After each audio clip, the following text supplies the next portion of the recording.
Terima kasih kepada paduan suara yang telah melayani kita sekalian.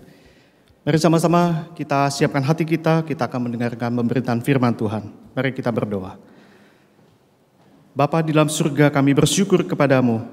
Hari ini kami boleh bersama-sama datang memuji, menyembah kepada Tuhan. Dan biarlah melalui setiap ibadah yang kami jalani, yang kami nikmati satu persekutuan yang intim bersama dengan Tuhan.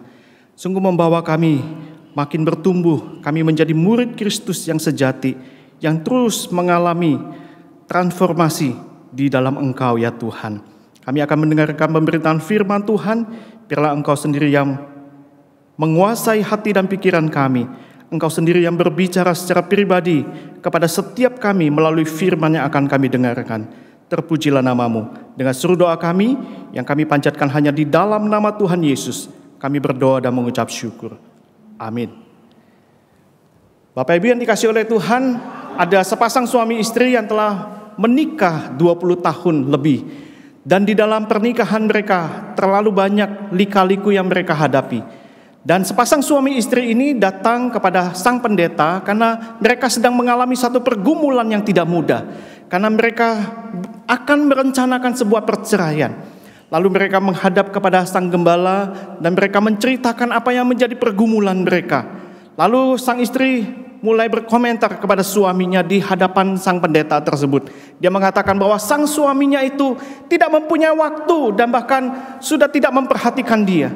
Lalu sang suami berusaha untuk membela dirinya. Dia mengatakan kepada sang istrinya di tengah-tengah percakapan konseling itu bahwa dia telah berusaha bekerja dengan begitu keras untuk mencukupi kebutuhan keluarga mereka, mencukupi kebutuhan anak-anak dan bahkan juga mencukupi biaya sekolah, asuransi, kredit ini dan itu dan sebagainya. Bahkan dia mengerjakan berbagai macam pekerjaan-pekerjaan rumah yang dia kerjakan, yang seharusnya bukan dia yang melakukan, harusnya itu menjadi pekerjaan istrinya. Dan dia juga mengatakan bahwa sang suami ini, saya tidak pernah main mata kepada wanita lain, saya tidak pernah berselingkuh, berzina dan sebagainya. Lalu sang istri ini dia memalingkan wajahnya dan dengan terseduh-seduh dia menangis. Lalu dia mengatakan kepada sang suaminya, aku merasa tidak mengenal kamu lagi. Saudara-saudara yang dikasihi oleh Tuhan, apakah di dalam kehidupan kita, di tengah-tengah keluarga, suami istri saling mengenal satu dengan yang lainnya, bahkan kita pun juga dikenal oleh anak-anak kita. Terlebih lagi sebagai orang Kristen, apakah kita juga adalah orang yang dikenal oleh Kristus? Hari ini kita akan bersama-sama belajar satu tema yang berjudul I Never Knew You. Kita akan membahas bagian ini di dalam Matius pasal yang ke-7, ayat yang ke-21 sampai ayat yang ke-23. Mari saya mengundang kepada kita sekalian, kita membaca bagian ini bersama-sama. Matius pasal 7 ayat 21 sampai ayatnya yang ke-23.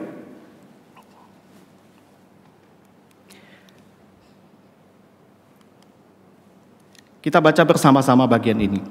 Bukan setiap orang yang berseru kepadaku, Tuhan, Tuhan, akan masuk ke dalam kerajaan surga, melainkan dia yang melakukan kehendak Bapa-Ku yang di surga. Pada hari terakhir, banyak orang akan berseru kepadaku, Tuhan, Tuhan, bukankah kami bernubuat demi namamu dan mengusir setan demi namamu dan mengadakan banyak mujizat demi namamu juga? Pada waktu itulah aku akan berterus terang kepada mereka dan berkata, aku tidak pernah mengenal kamu.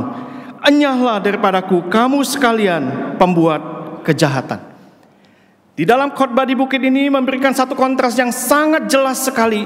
Bagaimana orang-orang yang dipanggil untuk hidup di dalam nilai-nilai kerajaan surga.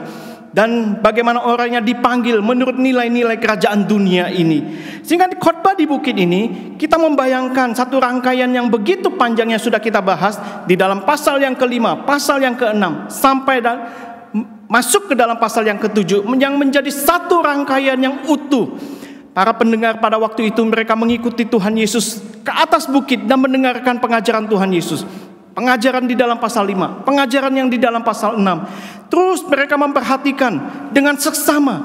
Dan mereka begitu takjub dan kagum sekali bagaimana mereka melihat Tuhan Yesus mengajar dengan cara yang berbeda seperti guru-guru mereka. Sangat sangat berbeda sekali. Dia mempunyai kuasa yang luar biasa untuk mengajar dan memberikan contoh-contoh di dalam pengajarannya. Sehingga mereka memperhatikan dengan mata yang tajam.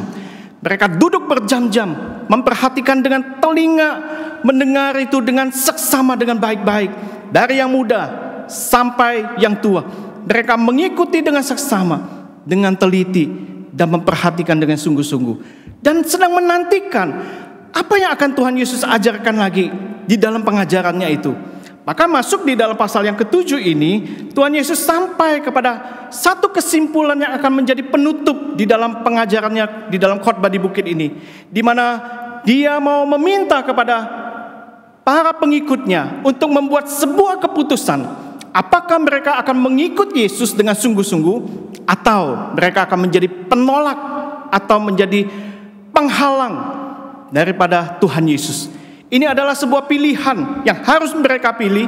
Ini bukan pilihan yang harus dipilih dua-duanya, tetapi ini adalah pilihan yang harus dipilih salah satu, bukan kedua-duanya. Dan ini adalah sebuah keputusan yang final kepada mereka yang sungguh-sungguh untuk mau mengikut kepada Yesus. Dan pada akhirnya di dalam Matius pasal yang ke-7 ini, Tuhan Yesus memberikan satu peringatan yang begitu keras, yang mungkin tidak semua orang senang untuk mendengarnya. Seperti yang tadi kita baca, tidak setiap orang yang berseru, Tuhan, Tuhan, akan masuk di dalam kerajaan surga. Ini menjadi satu pernyataan yang begitu mengagetkan dan mengejutkan. Bukankah mereka adalah orang-orang yang setia mengikut Tuhan, menyembah kepada Allah, lalu mereka berseru kepada Tuhan, mereka memuji kepada Tuhan, tetapi justru Tuhan tidak mengenal kepada mereka. Inilah bagian yang akan kita renungkan bersama-sama. Di dalam bagian sebelum akhir penutup ini, Tuhan Yesus memberikan satu penegasan yang sangat-sangat tajam kepada para pendengarnya, para pengikutnya.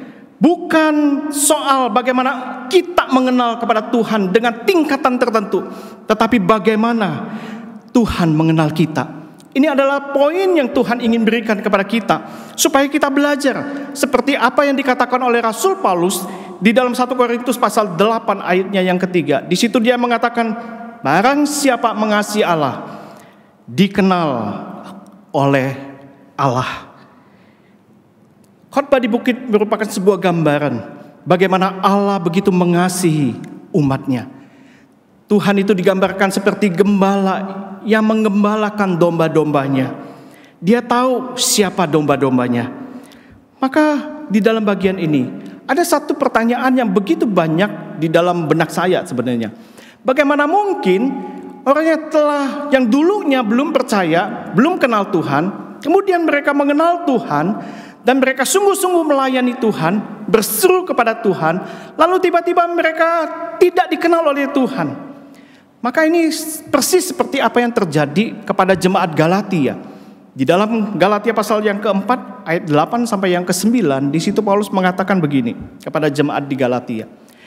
Dahulu ketika kamu tidak mengenal Allah, kamu memperhambakan diri kepada Allah-Allah yang pada hakikatnya bukan Allah. Tetapi sekarang sesudah kamu mengenal Allah, atau lebih baik, sesudah kamu dikenal Allah, bagaimanakah kamu berbalik lagi kepada roh-roh dunia yang lemah dan miskin, dan mau memperhambakan diri lagi kepadanya? Mengapa hal ini bisa terjadi, saudara-saudara sekalian? Maka kita perlu mengetahui dan mengenal bahwa di tengah-tengah dunia ini, bahkan di tengah-tengah gereja, ada sekelompok orang yang disebut sebagai Kristen yang sejati, tetapi ada sekelompok orang juga yang disebut Kristen yang palsu. Maka di dalam bagian ini kita akan merenungkan paling tidak 3 hal. Mengapa bagian ini bisa terjadi, dan Tuhan Yesus mengajarkan khotbahnya di bukit ini dengan begitu keras. Maka ada 2 kelompok yang tadi saya sebutkan. Ada orang yang disebut Kristen yang sejati, dan juga ada orang yang disebut Kristen yang palsu. Dalam bagian ini, bagian yang pertama yang kita boleh perhatikan, bahwa mereka mempunyai ciri yang sama, yaitu bahwa mereka mempunyai pengetahuan Alkitab yang baik. Mereka mempunyai satu pemahaman tentang Allah yang begitu luar biasa. Di dalam ayat 21 tadi tegas dikatakan, begitu banyak orang yang berseru, tidak sedikit, banyak orang yang berseru, Tuhan, Tuhan. Jadi ini adalah sebuah pengetahuan di mana mereka memahami siapa Tuhan itu. Bahkan di tengah-tengah gereja kita, mungkin ada orang-orang yang mengakui bahwa Yesus Kristus itu adalah Tuhan. Dan bahkan mereka mengakui bahwa Yesus Kristus adalah juru selamat mereka. Tetapi yang aneh adalah, bagaimana mungkin orang yang berseru Tuhan, Tuhan, tidak dikenal oleh Tuhan itu sendiri. Saya mengilustrasikan seperti ini. Ada seorang bapak yang datang kepada pastornya. Dia datang untuk berkonseling mengenai segala pergumulan dia, mengenai anaknya. Anaknya yang dia asuh, yang dia didik dengan iman yang ketat, dia begitu luar biasa memperhatikannya dan mendidik dia, membawa dia ke gereja setiap minggu, menyerahkan kepada hamba Tuhan, menyerahkan kepada mentornya dari sekolah minggu sampai dia dewasa. Dan pada waktu dia mau kuliah, dia akan pergi ke luar negeri. Maka terjadi satu kekhawatiran bagi sang ayah ini, bahwa dia takut anaknya nanti pada waktu dia kuliah ke luar negeri, dia nanti meninggalkan imannya. Dia akan mengalami atau ikut-ikutan pergaulan yang tidak beres dan sebagainya. Maka setelah waktu itu berjalan, anaknya ternyata betul-betul hilang. Dia meninggalkan imannya, di mana ayahnya telah mendidik dia dengan susah payah. Dari kecil sampai dewasa, dia mau melepaskan itu pergi ke luar negeri. Dan ternyata dia mengikuti pergaulan yang bebas dan meninggalkan imannya. Dan di situ dia terdiam di depan sang pendeta tersebut. Sambil terdiam beberapa saat, lalu sang bapak ini dia mengatakan satu kalimat, Pastor, saya menyadari apa yang salah pada diri saya. Dia mengatakan begini, kami membesarkannya di dalam gereja, tetapi kami tidak membesarkannya di dalam Kristus. Satu kesadaran bahwa ternyata dia telah mendidik anaknya hanya di dalam gereja. Dia menyerahkan hanya kepada hamba Tuhan, kepada mentor dan sebagainya, supaya dia giat, anaknya giat melayani Tuhan dan sebagainya. Ternyata itu hanya tampak di luar, supaya dia terlihat benar dari luarnya. Namun dia lupa mengajarkan tentang apa yang ada di dalam hati. Dia lupa mengajarkan bagaimana iman kepada Kristus itu. Dia mengajarinya hanya supaya dia mentaati, mengikuti aturan-aturan daripada apa yang diajarkan di dalam agama, di dalam kekristenan. Hanya tampak di luar, tetapi ia tidak benar-benar menjalani satu hubungan pribadi dengan Tuhan. Hari ini ada baptisan anak. Saya rindu setiap orang tua yang mempersembahkan anak-anaknya untuk dibaptis. Mereka sungguh-sungguh bukan hanya membesarkan anak-anaknya di dalam gereja, tetapi betul-betul membesarkan anak-anak di dalam Kristus. Mungkin kita lahir di keluarga Kristen. Kita dididik seperti orang Kristen pada umumnya. Kita berbicara seperti orang Kristen. Bahkan mungkin kita melayani di dalam gereja. Dan kita juga adalah orang yang suka mendengarkan musik-musik Kristen yang baik, yang agung. Tetapi kita tidak pernah jatuh cinta kepada Tuhan. Ini seperti apa yang dikatakan oleh Yesus di dalam Matius pasal 23. Dia menegur dengan keras kepada para orang pemimpin-pemimpin agama, orang-orang Farisi. Dia mengatakan, celakalah kamu. Dan Tuhan Yesus mengatakan, ahli-ahli Taurat dan orang-orang Farisi telah duduk di kursi Musa. Sebab itu turutilah dan lakukanlah segala sesuatu yang mereka ajarkan kepadamu. Tetapi janganlah kamu turuti perbuatan-perbuatan mereka. Karena mereka mengajarkannya tetapi tidak melakukannya. Lalu di dalam ayat selanjutnya di bagian akhir, semua pekerjaan yang mereka lakukan hanya dimaksudkan supaya mereka dilihat oleh orang. Mungkin kekristenan inilah yang menjadi satu fenomena yang kadang-kadang kita tidak tahu. Apakah kita adalah sekelompok orang Kristen yang sejati, atau kita adalah sekelompok orang Kristen yang palsu? Apakah kita sungguh-sungguh jatuh cinta kepada Yesus? Apakah sungguh-sungguh kita adalah orang yang mencintai Tuhan Yesus? Tuhan tidak melihat apa yang tampak di luar, tetapi Dia memperhatikan apa yang ada di dalam hati.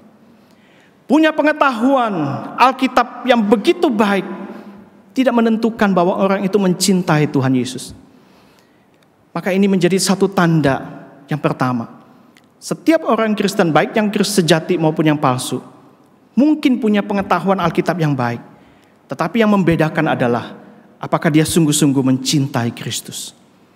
Bagian yang kedua adalah yang kita akan bahas, yaitu orang-orang Kristen yang sejati dan orang-orang Kristen yang palsu. Mereka mempunyai relasi yang dekat dengan Allah. Karena di dalam ayat 21 tadi dikatakan Tuhan. Satu pengulangan. Ini menunjukkan satu kedekatan mereka, satu keintiman mereka dengan Tuhan.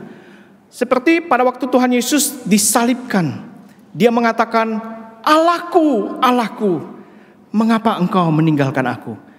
Satu pengulangan yang diucapkan dengan sebutan nama, itu merupakan satu kedekatan, satu keintiman relasi yang dekat dengan Tuhan. Tetapi mengapa Tuhan mengatakan sekalipun mereka mempunyai relasi yang dekat dengan Tuhan, mereka berseru dengan nama Tuhan, tetapi Tuhan tidak mengenalnya. Ini menjadi sesuatu yang perlu kita perhatikan dengan seksama. Nah, Martin Luther, tokoh reformator, menyebutkan bahwa standar hati manusia untuk berelasi dengan Allah itu adalah melalui agama. Melalui agama.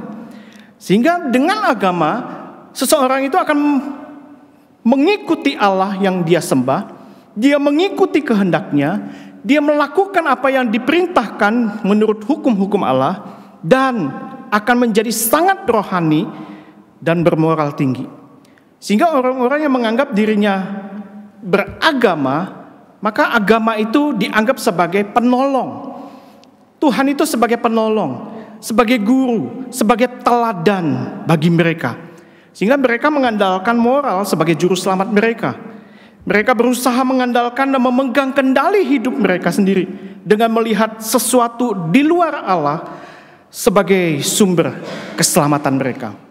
Nah, saya memberikan sebuah tabel, yaitu tabel agama dan Injil. Inilah yang membedakan orang-orang yang beriman menurut agama dan orang yang beriman menurut Injil. Kalau orang yang beriman menurut agama, maka relasi dia mengatakan begini, saya taat, karena itu saya diterima. Tetapi orang yang mempunyai iman karena Injil Kristus, dia akan mengatakan begini, saya diterima, karena itu saya taat. Satu perbedaan yang sangat besar dan sangat kontras sekali. Tabel ini ditulis atau dijabarkan oleh Tim Keller dalam bukunya Gospel in Life. Dan saya hanya mengambil sebagian kecil daripada tabel ini untuk menjelaskan kepada kita. Dan orang yang beriman menurut agama mereka mempunyai satu motivasi didasarkan pada rasa takut dan rasa tidak aman. Tetapi orang yang beriman karena Injil kepada Kristus, dia mempunyai satu motivasi didasarkan pada satu sukacita yang melimpah dari ucapan syukur dia kepada Tuhan. Sesuatu yang sangat membedakan. Dan berikutnya, dia mentaati Allah supaya dia bisa mendapatkan sesuatu darinya. Itulah orang yang beragama, yang imannya pada agama. Dia mengharapkan sesuatu dari Tuhan kalau dia melakukan sesuatu. Tetapi orang yang beriman karena Injil, dia mentaati Allah itu supaya dia bisa mendapati Allah itu sendiri. Dia bisa menikmati Allah dan hidup serupa dengan Dia. Inilah yang membedakan dengan sangat kontras. Sehingga apapun perbuatannya, dia tidak pernah iri. Dia tidak pernah menganggap orang lain itu merasa rendah.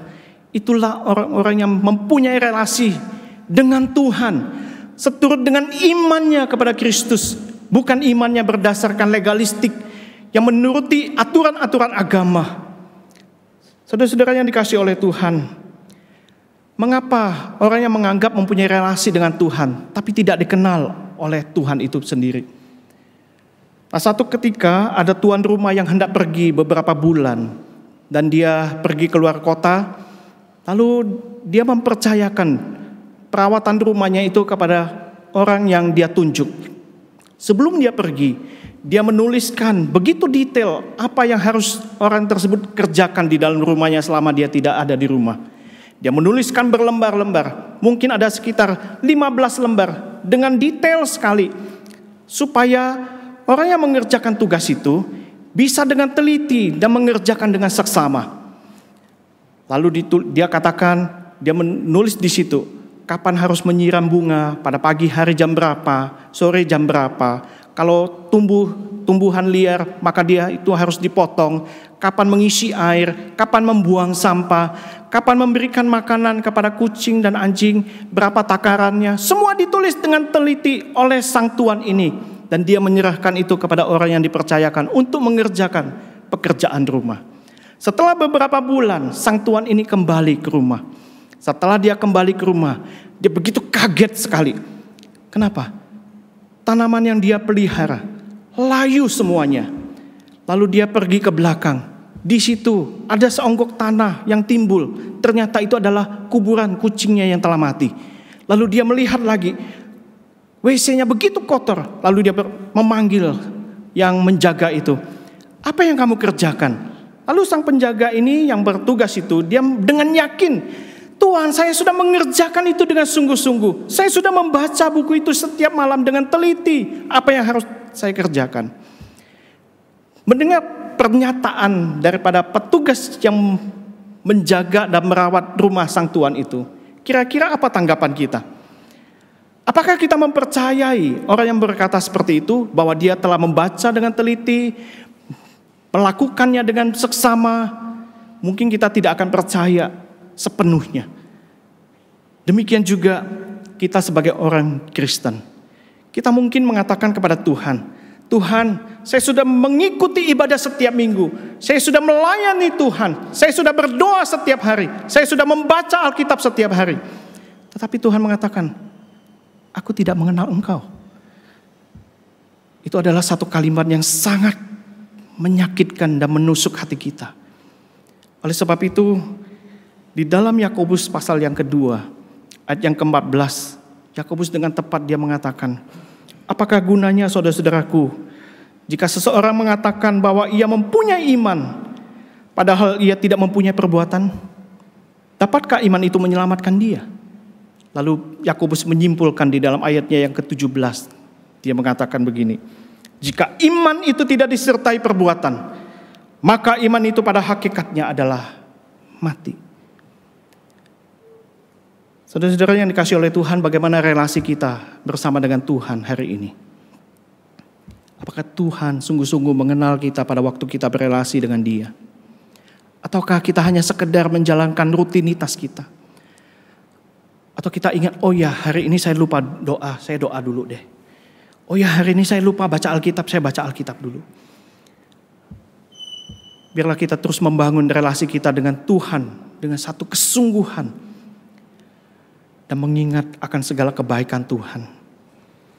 Nah, di dalam bagian yang ketiga, ada satu kesamaan antara orang Kristen dan orang Kristen yang sejati dengan orang Kristen yang palsu.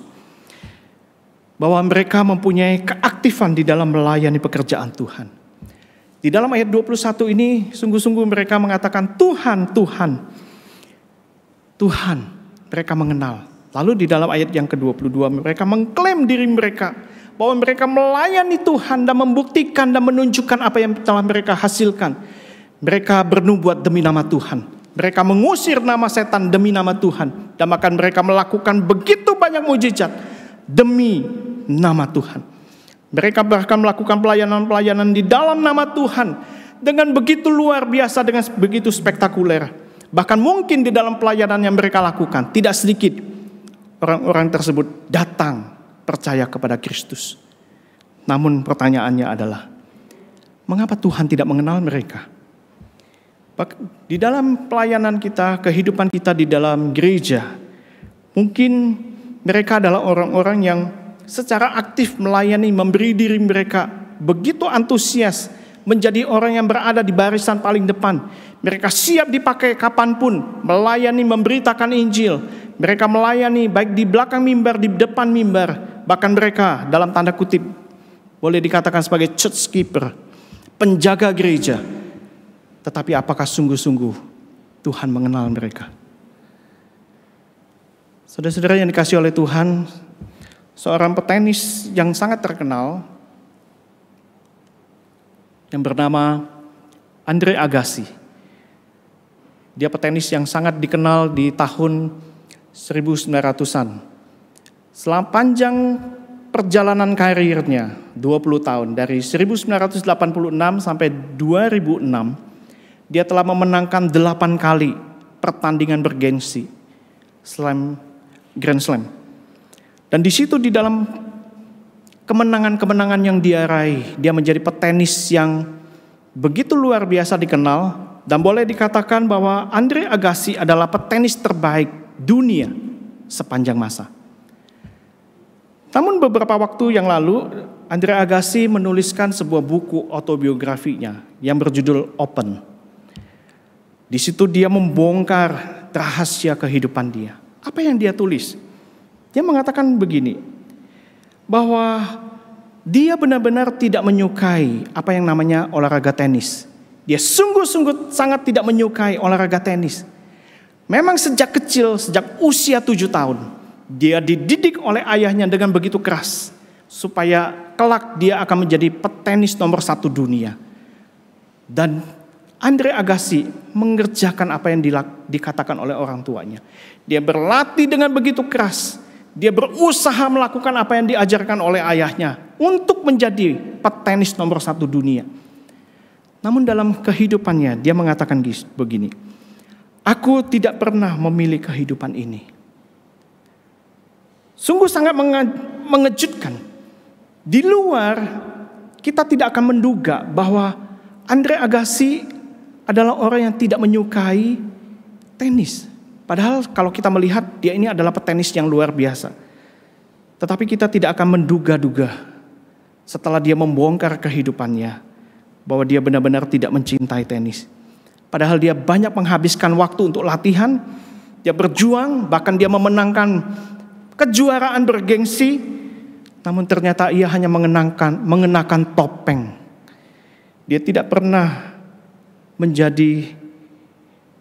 memilih hidupnya seperti itu.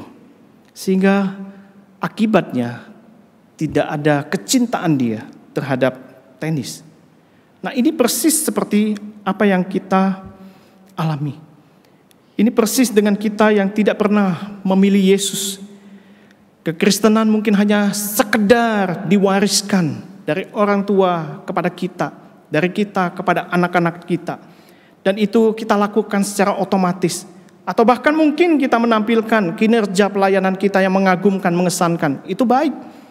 Namun apakah hati kita benar-benar mencintai Yesus? Saudara-saudara yang dikasihi oleh Tuhan, di dalam khotbah di bukit ini, Tuhan Yesus mengatakan, I never knew you. Kata ini, kata knew bukan berarti mengetahui. Tuhan tidak tahu siapa kita. Tuhan tahu siapa kita. Baik orang yang dipilih maupun orang yang tidak dipilih. Tuhan tahu. Tetapi pada waktu Tuhan Yesus mengatakan, I never knew you. Itu seperti Tuhan Yesus mau mengatakan begini, aku tidak pernah mempunyai relasi dengan engkau. Dia tidak merasa bahwa kita berelasi dengan dia. Itulah yang Tuhan Yesus mau katakan.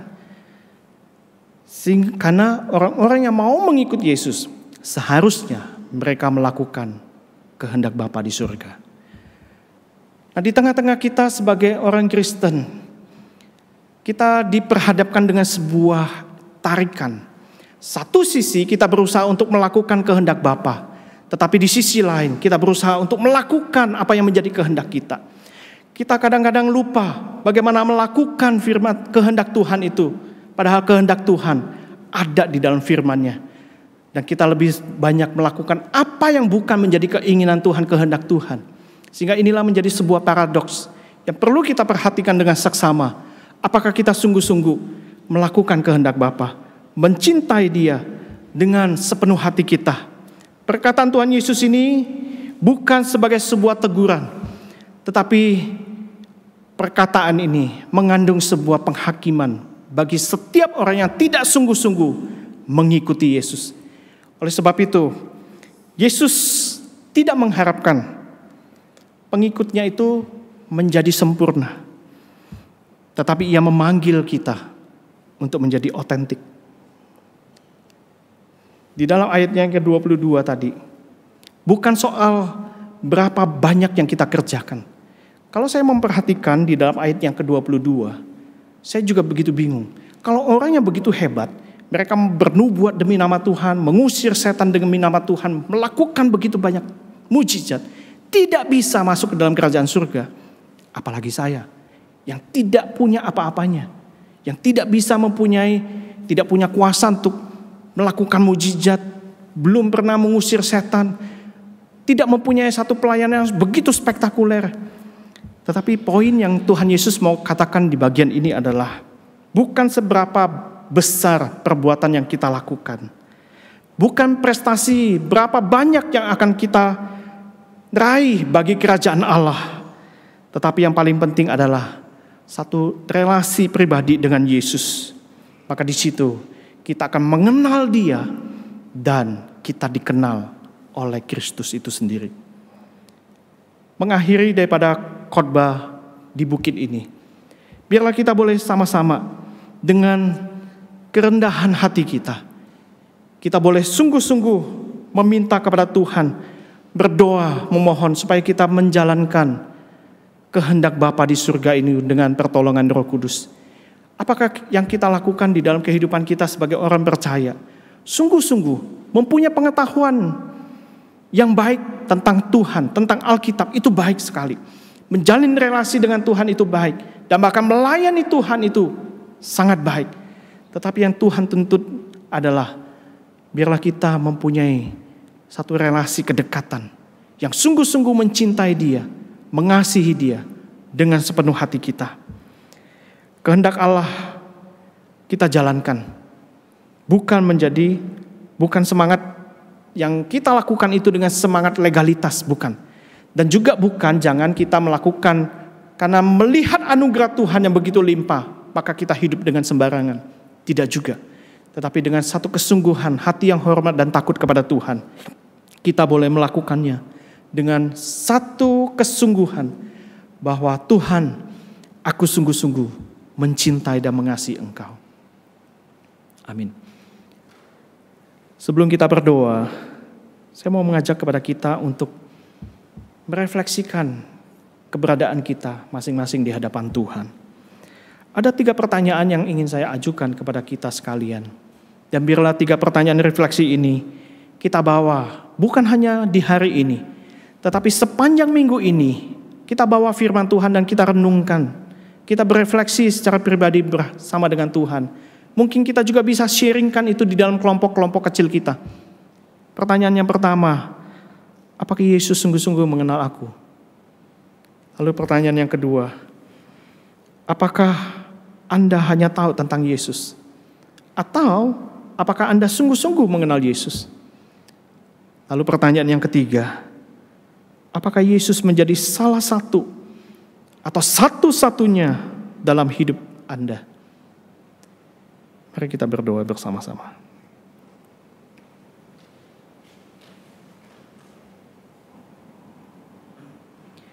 Bapa di dalam surga, kami bersyukur kepadamu karena kami diselamatkan oleh kasih karunia Allah melalui iman di dalam Yesus Kristus. Kami percaya bahwa Engkau adalah Allah yang berkuasa menjaga dan memelihara kami supaya kami tidak terjatuh di dalam dosa.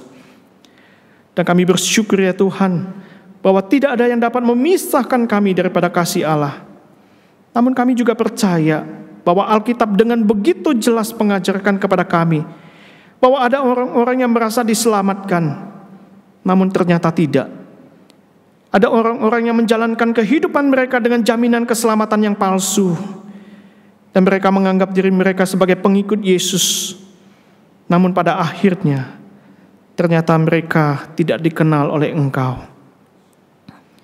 Oh Tuhan, biarlah melalui pemberitaan firman-Mu pada hari ini, sungguh-sungguh sekali lagi boleh menegur kami. Ampuni ya Tuhan akan segala kesalahan kami. Jikalau kami ternyata selama ini hanya terlihat tampak di luar, Tetapi di dalam hati kami, seringkali kami memberontak kepada Tuhan. Kami lebih banyak melakukan kehendak diri kami daripada kehendak Allah. Tuhan ajar kami, biarlah Tuhan membawa diri kami sepanjang minggu ini, merefleksikan firman Tuhan, dan bawa kami mengalami satu transformasi yang sungguh-sungguh ya Tuhan. Sehingga kami boleh menjadi murid Kristen, murid Kristus yang sejati. Dengan seluruh doa kami, yang kami panjatkan hanya di dalam nama Tuhan Yesus, penebus dan juru selamat kami yang hidup, kami berdoa. Amin.